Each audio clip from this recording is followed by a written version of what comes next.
You are watching the most must-see conservative film critic in the nation. It's hot outside, and the silver screen is getting even hotter with summer blockbusters, a good chunk of which are superhero movies. Not only for this summer, but for 5 more summers at least to come. And we're going to talk about superhero movies, their connection, or lack thereof, to the comics, with my special guest, Todd McDivitt, owner of New Dimensions Comics, tonight on Outtakes.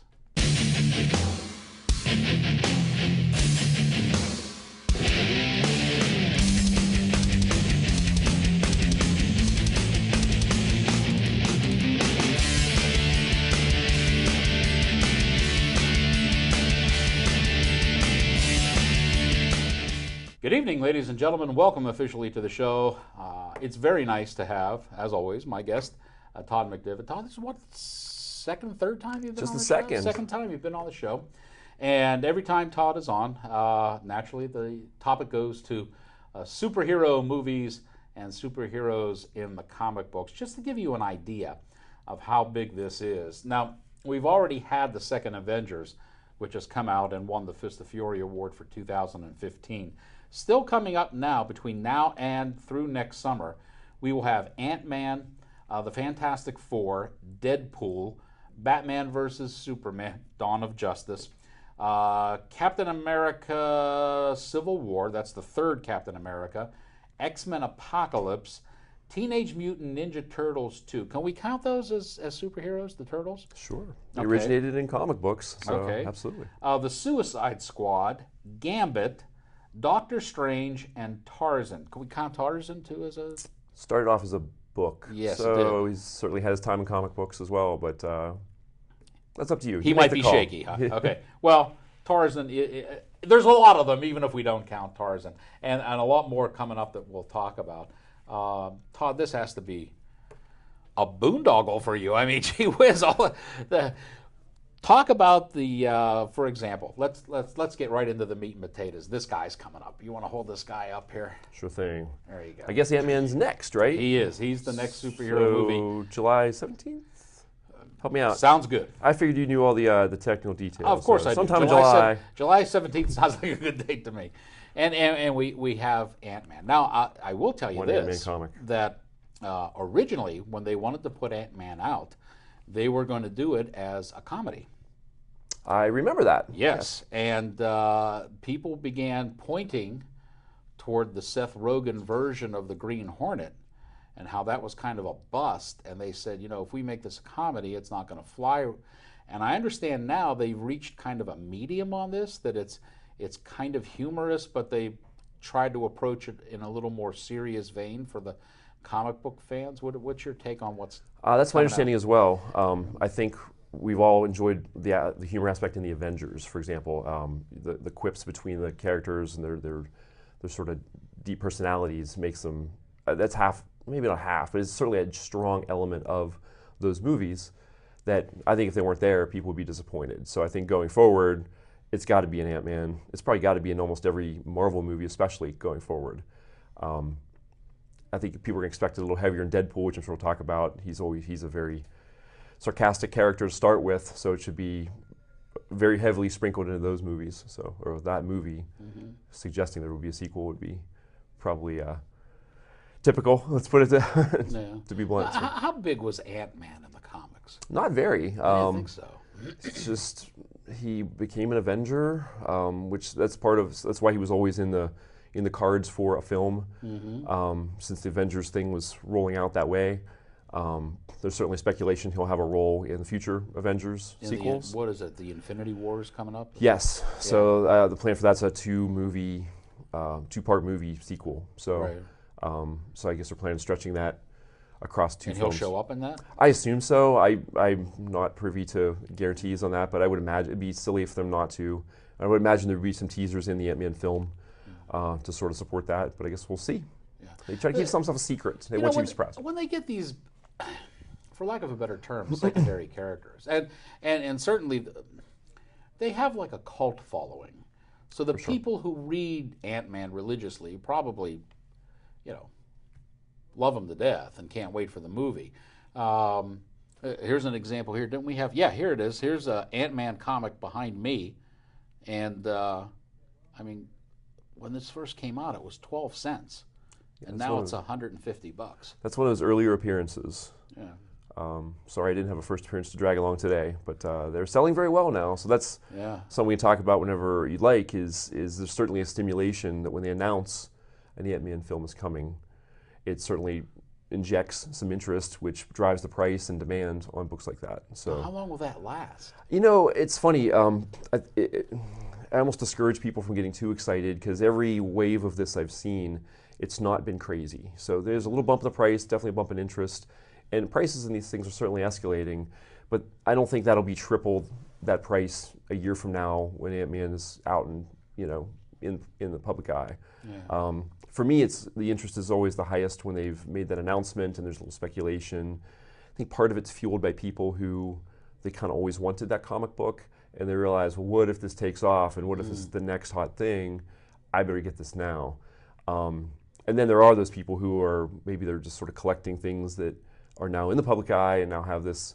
They've given it a name recently. It's called the Marvel Cinematic Universe. That it's its own cohesive universe. Somewhat in the same ways as comic books. Comics have kind of existing realities, and sometimes there's offshoots of that reality where maybe something different happened, and they get creative for obvious reasons. So now they're saying there's a cinematic, cohesive Marvel universe, that Doctor Strange exists in the same world as the Avengers, and Ant-Man, the same thing.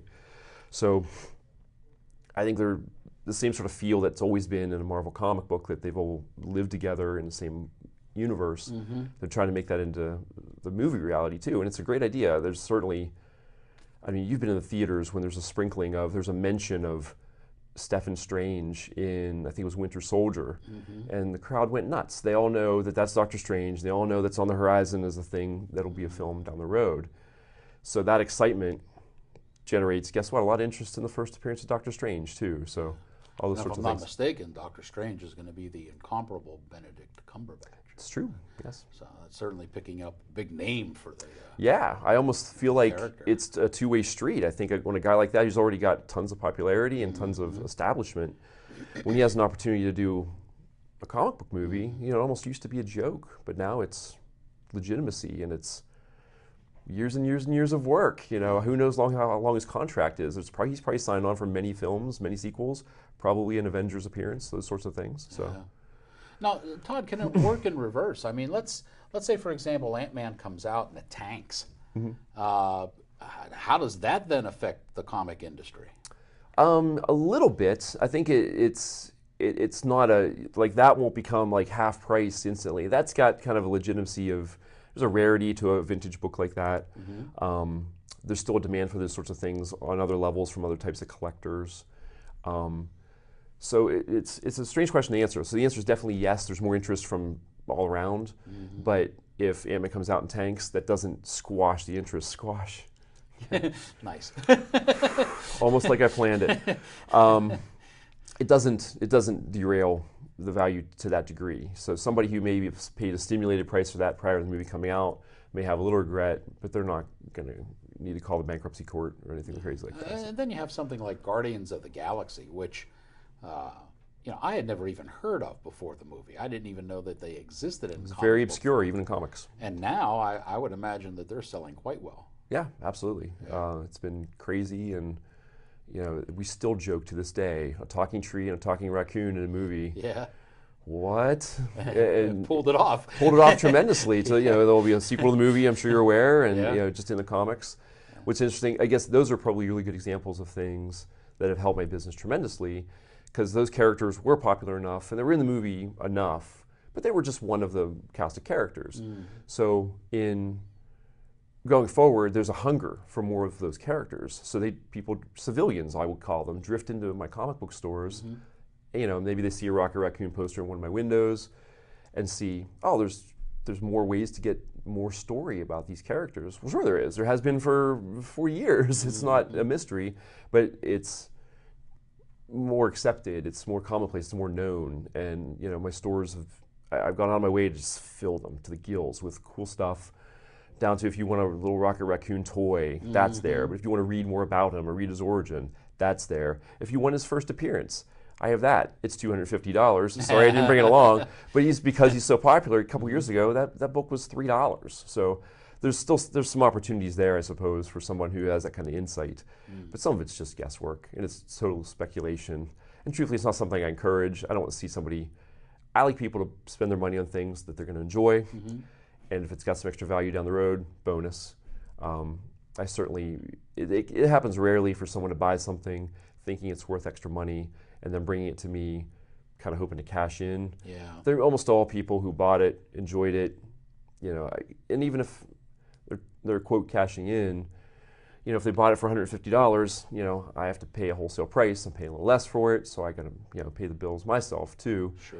I don't know, I could talk about this your entire show, but it's certainly a component that's very interesting. It's driving new comic book sales on Ant-Man. It's driving vintage interest in Ant-Man. We sell a lot of graphic novels, which are collected editions. So like this, for example, will have like the first 3 to 5 issues, let's say, collected into a book. A very popular format. Is it still the same original artwork and everything? It's still the same. It's just like, this is the soap opera version. You get this every month. But if you want kind of the, I don't know, season 1 version, you wait for the collected edition, which is the first full chunk, and the creators know that, so they try to do their story arcs in chunks that would be nice in a book. They'll certainly sprinkle elements into what they're writing about that tease you into the next thing, just like any other thing. So they want you to continue to read it. So that's very popular too. And same, like Rocket Raccoon, a great example. If somebody likes that, we have a graphic novel dedicated to him. Here you go for, I don't know what it is, $15 or $20. It's usually that kind of price range. You can read a whole story and decide if you like it. And many people come back, obviously. So short version, business is better than ever. Yeah. So thank you. You're welcome. Do those collections retain their value as well as the individual issues? Not really. Very few exceptions. Most of them are kept in print. So there's certainly an original printing of them, but a lot of times the publishers are making that original printing with the knowledge that they will have a warehouse full of them for a period of time. They kind of know the velocity on things like that. So they'll overproduce so many to last them, say, a year. They do the math. They figure out how many extra can we make, how much can we pay to store them, and continue to supply the market. And then when that supply runs low, back to the presses, and they have a solid idea of how many of those would be needed going into the future. But then if there's an extra blip for some reason, trying to think of an example of that. Sorry, nothing jumps to mind. But there's certainly anytime like a new character is discussed as being in a film or part of a film, I guess they've just announced, and this is going to TV, that the Punisher, who's had several movies anyway, will be in the Daredevil TV show. So that's interesting. So maybe that'll inspire some interest in the Punisher. There's tons of material on the Punisher, so maybe that's a bad example. Rocket Raccoon's nice because he's a nice isolated thing that was unusual. It's a very good case example of how you can take a weird character and build a following for him and kind of pay it off with this material. Well, it certainly didn't work with Howard the Duck, that's for sure. It kind of did. They sprinkled him into, what was he in, the end of the first Avengers? No, it was the most recent Avengers. I'm sorry. They all blend together in my head. I'm sorry. Yeah, he was at the end of the second Avengers, one of those post-credit things, and he was in the background of a scene. In the collector's realm. The critics did not get that extra scene. When they showed us the preview, the credits ended and they cut the screen off. The extra scene was not included. I think he's in the background. You had to be sharp, but he was when they're in the collector's lair or satellite or planet or where he was living. It's the camera passes by him, and enough of the comic book nerds saw it. Yeah. And the next day are scooping up Howard the Duck stuff. Really? Partially, again, some people may be investing in it. Some people just curious about the character. So that may be it. I mean, there's been no talk that I'm aware of a Howard the Duck movie again, or if he's got a pivotal role in Ant-Man. It might make sense he's an Ant-Man. I don't know. Anyway, it's just made for a nice comedic sort of ending. That post-credit scene that you may have not seen. Yeah. No, I definitely didn't. Just there was a blip on Howard the Duck stuff for a few weeks. It did not make me a giant extra bag of money, but it was certainly noticeable that people were taking an interest in him. So. Now, naturally, when you're going from one medium to another, and I've always said this, they have to change. You can't take, even if it's something as simple as a comic, you can't take that and make it into a movie exactly the same way and expect wonderful and magical things to happen. I hope I have this story right. For example, originally, I think it was Ant-Man who had created Ultron, Yes. but that didn't fit into the movie timeline. So they had a combination of Bruce Banner and Tony Stark create Ultron because they didn't want it to bump up against the Ant-Man movie, which is coming out later. So when they take those kinds of liberties and switch the storylines around a little bit, do you find that it has an effect on the comics, that the people who maybe realize that Ant-Man was responsible for Ultron are just, I mean, totally upset that they've changed this and turn and walk away from it? Or do you find just the opposite, that they like the new storyline and hope that that's worked in somehow? There are certainly purists that would want it to be totally in tune with, and they were, I think, more vocal and maybe more of them many years ago when they took some liberties with Batman's origin, things like that. But I think everyone's kind of softened their attitude about that a bit, and they realize that it's a Marvel Cinematic Universe now. It's their new title for it. That those things, they're going to need to take some liberties, and there's some licensing issues, and maybe for this one, I think it was just a simple matter of Ant-Man wasn't out yet. If Ant-Man had been sprinkled into post Avengers 1 and pre Avengers 2, maybe they would have changed their minds on that. Right. But you're right. I think it was just timing, but I, as a fan and knowing that history from the comic books, I was actually impressed with how they were able to take, okay, well, we got to twist this around to fit what we got. And I think he did a fantastic job of it. It certainly made sense. Why not have Tony Stark create this amazing piece of technology and have it go wrong? And who else? Who else could it be? It doesn't make sense. So, do you find now that as the comics come out, they're being still written for the comic book fan, or do you find that they're being written as if they are pseudo screenplays for possible future movies? I would bet it's in the background of every writer's thought that maybe this is something that'll go down the road, and they actually tap into the current writers to get creative advice on how to proceed with these. It's always fun for us watching these Marvel movies, and at the end of the stream of credits, there's the mention of all these comic book creators. And it's extra fun for me. I'm like, oh, let's see, I've had drinks with that guy. That guy's been in my store. Fun stuff like that.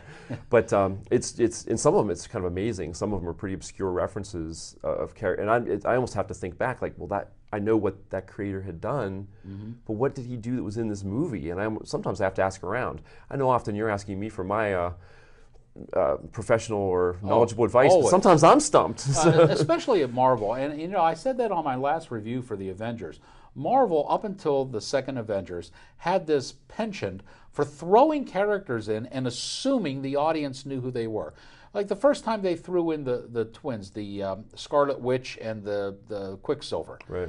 And I'm sitting there, and everyone's going, ooh, in the theater. I'm like, who are these jamokes? What are they doing in here? I think that's when you turn to me that moment and go, yes. Hey, Todd, who are they? Who are they? 'Cause, half the time, if you weren't there, I wouldn't have known, what the tie-in was. But I think finally Marvel is getting because in the Avengers 2, every new character that was introduced, they introduced them. They had a background. There was nobody that popped up and you went, who is that? And why is he there? Everybody was, and you could say, oh, okay, I get it. I see how they fit in.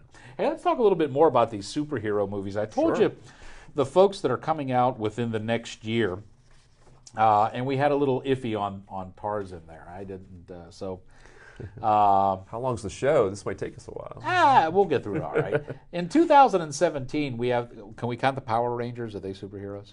They are. They started out as a TV show, though. So they have had comics. I don't think they do currently. But okay, so they're kind of iffy, too. We have Wolverine 3, a third one, Wolverine. Guardians of the Galaxy 2. Fantastic Four 2. Wonder Woman, which is having a lot of problems. A new version of Spidey. A new Thor, I'll probably say this wrong, Ragnarok? No, that's great. Is that who it is? That's how I would say it. Okay. And supposedly I'm the expert. So Okay. We have have my Justice endorsement. League Part 1, and then the year after that we have The Flash, we have The Avengers Infinity War Part 1, we have The Black Panther, we have Aquaman, who's Jason Momoa now, and Captain Marvel. Then the following year we have Shazam, The Avengers Part 2, The Justice League Part 2, and a new version of the Green Lantern. A couple of questions here for you, Todd. First off, I thought the 80-pound weakling stood up and said the word Shazam and turned into Captain Marvel. Well, how do we have two different movies and they've like separated those two? What's happening there? I might be a little fuzzy on this. So Okay. there was a character called Captain Marvel. I apologize. It's a complicated story to start with, and I'm sure I'm missing a detail. Okay. But there was always a Captain Marvel character. And then Marvel said, well, we're going to have a Captain Marvel that's very different. So at some point, there was a little bit of an agreement that DC actually took over the character that was Captain Marvel from the previous publisher, I believe. Boy. Going back, huh? I wish you'd given me a little time to research this. But anyway, that's all right. But obviously DC, or Marvel didn't want DC to have a character called Captain Marvel, so he was Shazam, so they just sort of said, okay, we'll back off, and now he's Shazam for us. But under the other publisher, it was Captain Marvel. Well, then, So there's a bit of a détente. Are so. these movies then one's Marvel, one's DC? Yes, very much so. But basically, it's the same character, right? No, not at No, all. they changed them up. Yes. Okay.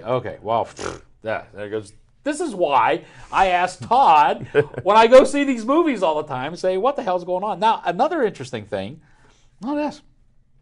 Same year, they're going to put Avengers Part 2 and Justice League Part 2 up against one another. Wow. This is getting nasty, huh? It is. I think most people would say that DC/Warner Brothers, meaning Batman, Superman, Justice League, Flash, Aquaman, Wonder Woman, Shazam, who am I missing? Green Lantern. Or did I say Green Lantern twice? Anyway, all those guys are DC/Warner Brothers. So, the giant entities here are, and now Marvel is Disney. Disney, right? /Disney. Yeah. So Marvel, even prior to being owned by Disney, they were doing it right. They had made a plan to we're going to release the first Iron Man movie, and then we're going to release Hulk, Captain America, I forget the exact order, and we're going to build this up, and we're going to have a movie about each one of these characters, and this is going to build to an Avengers movie. And like all of us, years ago when this was announced, this is going to be amazing if they can pull this off. And then the first Iron Man movie was so amazing. And then they just kept churning out these great movies. Mm-hmm. How can Avengers be bad? So your expectations for Avengers was tremendous.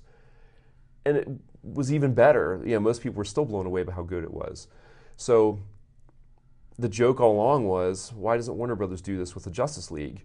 Well, so they kind of are now. But, now it's the second time to the well. I'm not saying it won't be good, but the sort of the fandom and people that want to see these movies, they're kind of stepping back and saying, what has taken Warner Brothers so long to crank out these movies? There was an original release date for Batman vs. Superman of, I think, this year. And now it's sometime next year in March or May, maybe. Yeah, 2016.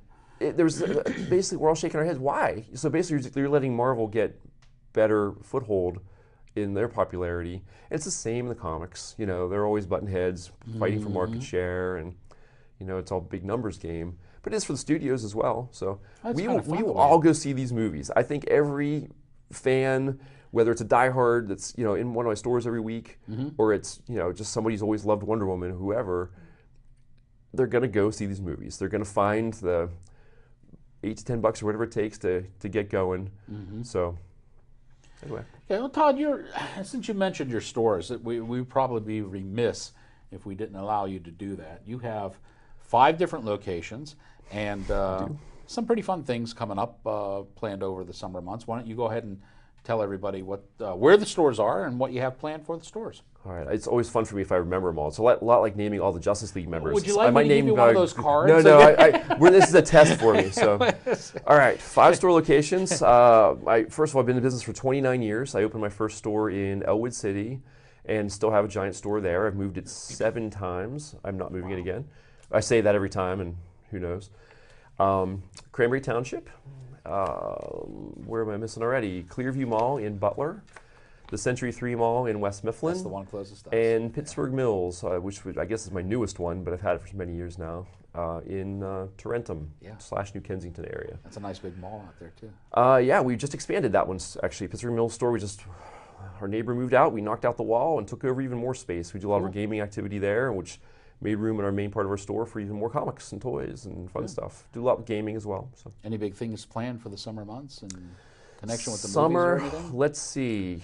We're always doing something. I didn't bring my cheat sheet on that. Okay. My next probably biggest event, we do a lot of big events in the fall. Summer is kind of full already, so we kind of pace out our events to try to fill in some maybe slower times of the year. Sure. October's a little slow, so October 10th, I believe it is, whatever that Saturday is. In my Old City store, we open up our basement. This has become a bit of a legendary event we do. We do it twice a year.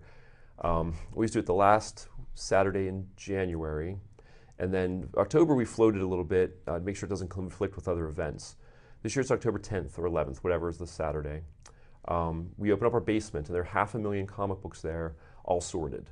So we have people come from Canada, from Michigan, from Toledo. I'm trying to think of we had a guy from Alabama one time. One year I had a guy flying from Florida. It's pretty nutty. So they're all $1 a piece. I'm sorry, did I mention that? So 500,000 books, all $1 each, all sorted. So they're easy to find. Wow. End of October, October 24th, we host comic book conventions a couple times a year. That one will be inside the Century 3 Mall. There's actually a big space right across from our store. So we bring in guests for that. Obviously a lot of vendors, artists, that sort of thing, signing autographs, doing sketches. And we've got some big events planned similar for that for next year, but I don't even know when they are, so I can't endorse those yet. But I am continuing my aggressive. I love doing events, so I love keeping the energy level of the hobby high. I love doing promotions. I'm talking to a library in a couple weeks. Any outreachy type stuff. I love to do that sort of thing. Sitting here with you, happy to take the time and visit with you. I will come back again if you'll have me. So yeah, there were a lot of topics we just didn't hit tonight, and we're fast running out of time. Some things I wanted to talk to you about, including how they changed the Fantastic Four. Look at this thing. And I'm going to let you hold that. You got the better camera. All right. Okay. The Fantastic Four is planned for 2 movies, and they've changed this around again. I wanted to talk about the infusion of minorities into established superhero roles. Apparently they're doing it with the Fantastic Four and other things. But we are fresh out of time, as I always say. I'd like to thank Todd for stopping by. The talk about the comics and how the industry ties in and has become really a major part of the movie industry now is pretty amazing. Todd, I think we should have you back on again, maybe toward the end of summer or so, and tackle down some of these things and maybe give a retrospective of what the summer produced as far as the superhero movies that have come out and everything. And especially some of these secondary ones like Black Panther and Deadpool and Gambit. I mean, it could be a whole show. We could just do a whole show on the ancillary characters. These guys are like, third stringers on a hockey team. They're getting their own movie. Why? They're not so. In any event, remember that whether it's a superhero movie or not, there is no right or wrong way to watch a movie, but there is a right critic. Thanks again to Todd and everybody in the studio for stopping by. Until next time, see you.